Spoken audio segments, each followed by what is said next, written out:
Hey guys, Suraj here from the Middle Class Breaker. Today we are gonna take our Royal Enfield Meteor 350 for the service center, and this is the first service that we are gonna do for our bike. We have successfully completed 500 kilometers, so I thought I'll just make a short video of me traveling from my place to the service center, and also if in case they allow me to shoot inside the service center, I will also try to shoot that of how they're doing the service, and will definitely post what is the cost for the first service. All this coming up in this video, so stay tuned. And in case if you're new and you still haven't subscribed, go ahead and click on that subscribe button. Let's get into the video.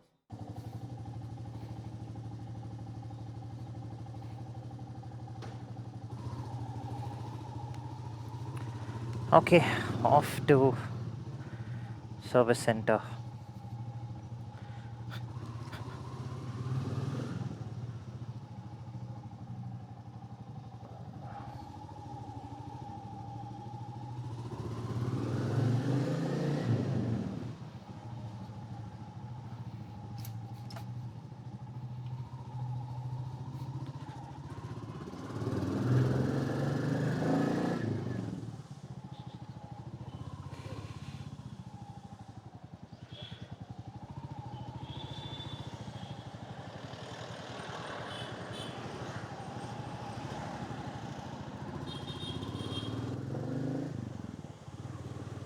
I'm really curious to know what is going to be the cost since it's first service. Royal Enfield has a kit for first service which comes about 1500 is what I've heard from the research that I did.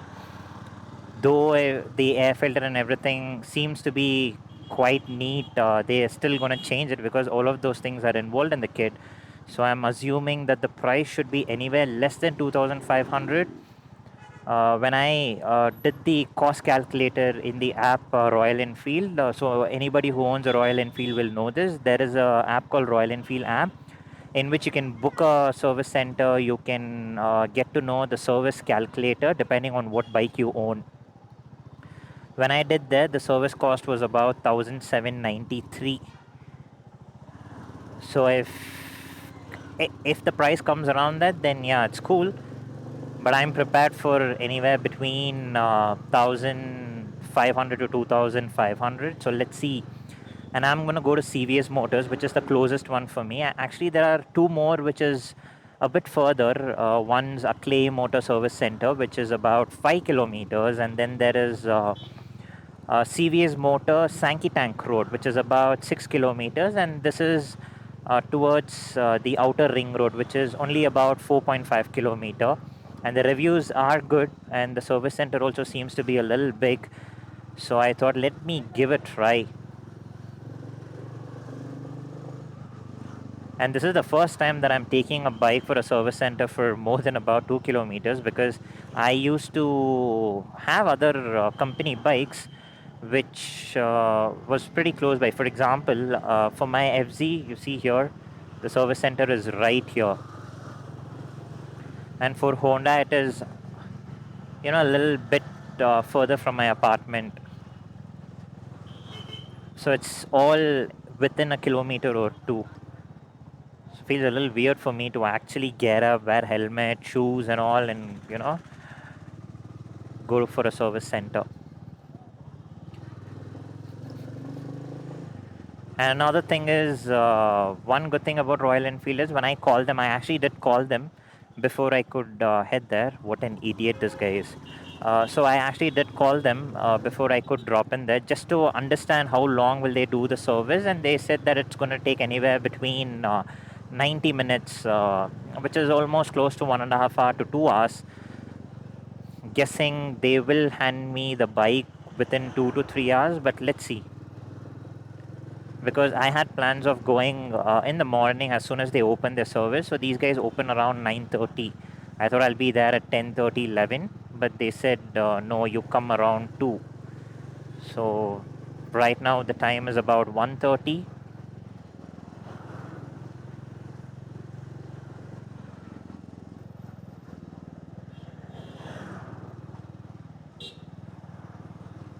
I only have two issues to be really honest. One is my engine braking or my back brake seems very loose. Like I'm not having that confident, and I have to put a really, you know, tight pressure in order for the bike to come to a halt. And the other one is my low beam seems to be fine, but my high beam throws way above. Like, in case I switch to high beam, it sort of throws it on the tree branch and not further. So that is something that I have a problem. These are the only two problems that I have in the bike.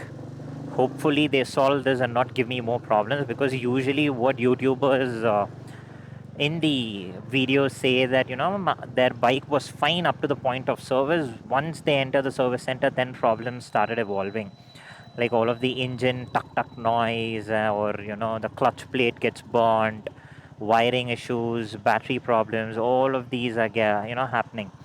So uh, I'm gonna make sure that I'm near the bike as much as possible, ask for it in case even if they don't allow. But let's see, because service center to service center differs. So I'm not sure how this particular service center works, on what basis do they work. I had completely forgotten that I have to get the bike to the service center when it's near 500 kilometers. But yesterday when I was fueling, I happened to see the small spanner symbol that got displayed in the speedometer, and that's when I was like, oh shit, we have to get the first service done.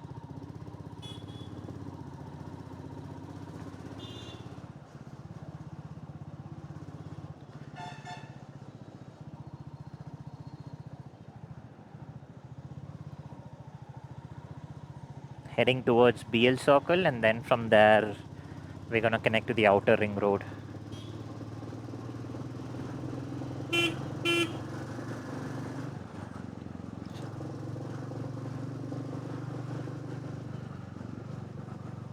So we're right now in this BL road, which stands for Bharat Electronics Limited. It's a public sector company closely working with defense and election machines, as per my knowledge.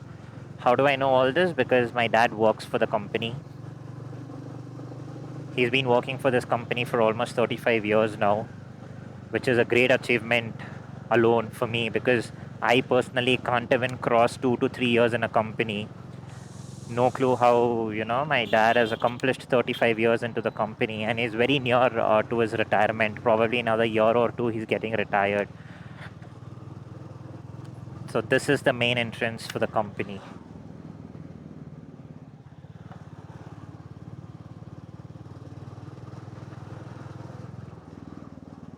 Pretty nice stretch, right? Seems like we're actually riding on a road that is outside Bangalore, very neatly maintained.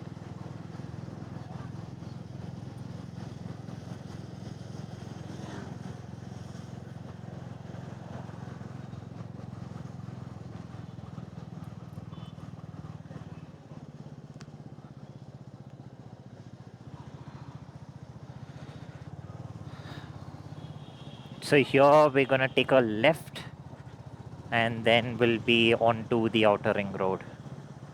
In case I go straight, then it connects Matikere.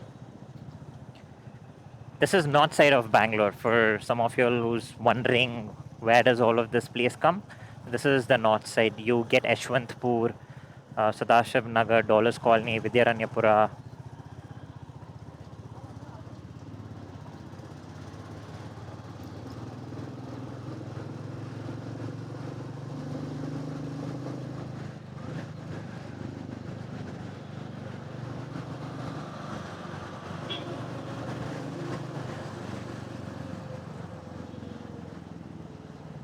I'm supposed to be there at 2, but I think I will reach before 2.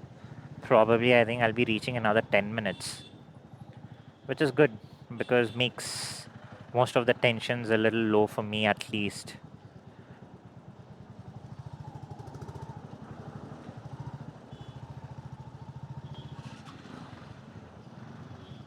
It's always better to reach a place before the given time, so that I can understand what's happening there before I can take a call. I've always been doing this, regardless of whatever job it is. Also keeps you in a peace of mind, right? Because let's say that you have to be at a place by 3 p.m. and you leave your place at, let's say 2:30 or 2:45. There's so much of rush that happens. Like, you're gonna be like, did I miss this? Did I lose that? Did I get all of the documents? Did I prepare well for my presentation? I should have worn the other shoe, but there's no time. Just to avoid all this, it's always better to leave 1.5 hours before. I always do that. And there's no harm in going and reaching the destined place half an hour or 1 hour before. You'll be the first person, so you can sort of understand what's happening around, analyze things, what, where, when. All of these things can be analyzed, and you'll be well prepared before anybody else could even come in, and that's always an added advantage.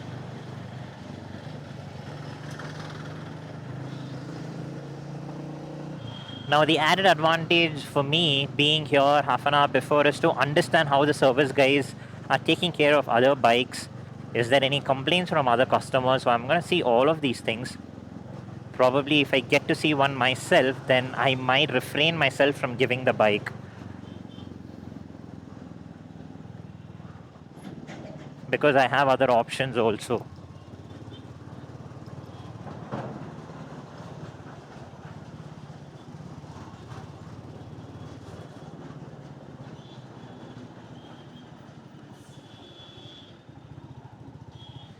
I hate when these car guys drive it like a bike, like all of these sudden turns.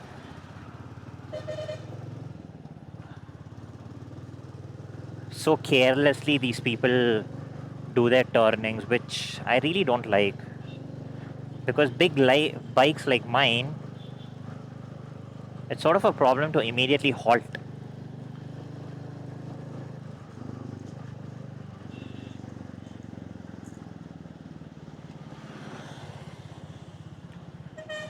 I'm not supposed to go on the bridge actually, I'm supposed to take the left here. Yeah.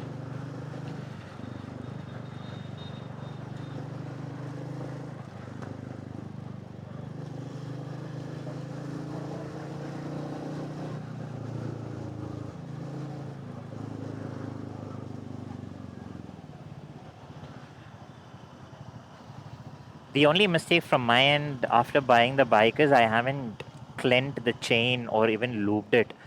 The recommended is about 250 to 300 kilometers. So I haven't done them yet because I thought it's anyways 500 kilometers and we didn't even do any rough roads.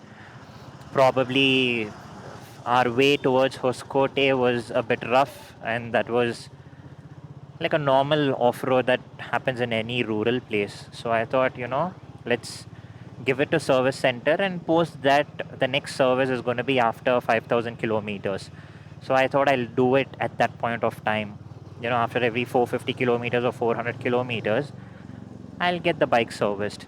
So I'm reaching the service center now. If you can see, there's Anand Bhavan. Right next to Anand Bhavan is a service center. So this is where the service center is. Let me try and park my bike here just to understand. So this is CVS Motors. Let me first go and talk to the person, and then I'll give you an update. In case they're letting me turn the camera on, I will go ahead and record everything. In case they're not letting me record, then I will probably get back home, speak to you regarding the price, how was the service, did they really do it good? All of these things I will try and discuss with you. So I will come back.